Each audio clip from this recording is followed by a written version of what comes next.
황교안 전 미래통합당 대표가 윤 전 총장 사퇴 이후 기지개를 켜고 나섰습니다. 여러 행보를 보이고 있는데 그런데 막상 국민의힘에서는 별로 또 달가워하는 분위기는 아닌 것 같습니다. 이 부분 어떻게 보십니까?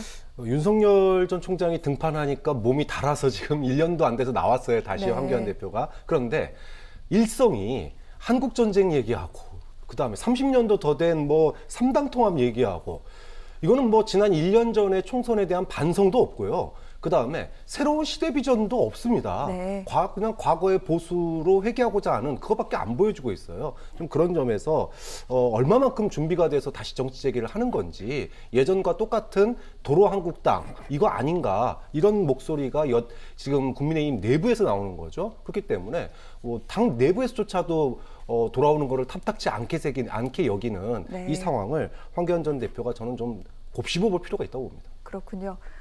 또한 눈에 띄는 인사들이 있기도 합니다. 원희룡, 유승민, 홍준표 전 의원 등등 이제 목소리를 내고 있는데 그중에서 하지만 대권 주자 지지율이 좀 잡히는 경우는 홍준표 전 의원뿐입니다. 이 세 명의 대권 이제 유력 후보들이라고 얘기를 해야 될까요? 국민의힘 측에서는 이 세 명의 움직임은 어떻게 보고 계십니까? 우선 대통령 후보, 대통령으로 될 사람들은요 국회의원과 다릅니다. 네. 치열한 검증을 해야 됩니다. 국회의원들은 그런 검증을 하기 어렵잖아요. 우리는 국회의원 누군지도 모릅니다. 우리 동네 국회의원이 누군지도 모르는 사람들 많아요. 검증은 무슨 검증입니까? 그냥 줄 서서 됐던 사람도 많고 열심히 뛴다고 되지 않은 사람도 많았고 그런데 대통령은 그게 아니거든요. 더더욱이 이 코로나19 이후에 대한민국의 미래가 좀 불투명한 상황에서 네. 차기 대통령의 지적인 능력 굉장히 중요합니다.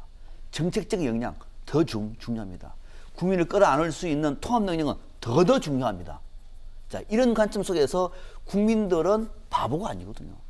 국민들은 이번에 당내 안에 여러 가지 논란에도 불구하고 특히 국민의힘 같은 경우에는 나경원 전 의원이 안 되는 거 보세요. 네. 왜 안 됩니까? 이미 국민의힘이 가야 할 미래 가치에서 낙오됐다고 생각하고 있는 거예요. 근데 나경원 전 의원보다 훨씬 더 뒤에 있는 사람이 황교안이에요. 황교안과 그 같은 선에 있는 사람이 홍준표 의원입니다. 근데 저는 이런 분들이 개인적으로 능력이 뛰어날지 모르지만은 네.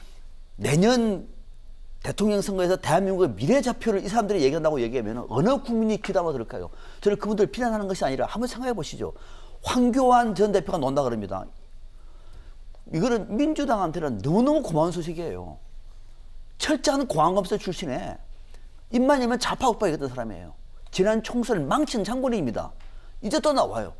너다 보니까 결국은 김종인 비대위 체제가 망했구나. 이런 사람들 청산 못한 거예요. 네. 안 되는 수순이고 또 반대로 대선 주자도 왜 윤석열이 뜨느냐. 원희룡 존재감도 없습니다. 홍준표 여전히 막말의 범죄에서 벗어나지 못하고 있어요.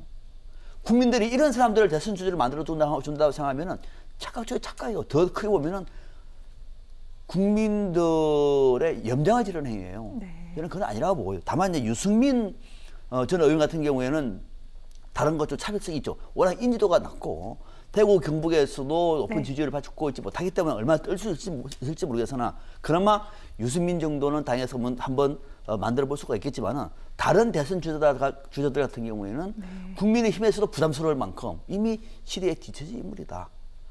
국민의힘은 미래로 네. 앞으로 나아가지 않으면 절대 젊은 청년들의 지지를 받기 어렵습니다. 그렇군요. 유승민을 제외한 나머지는 저는 대안이 아니라고 봅니다.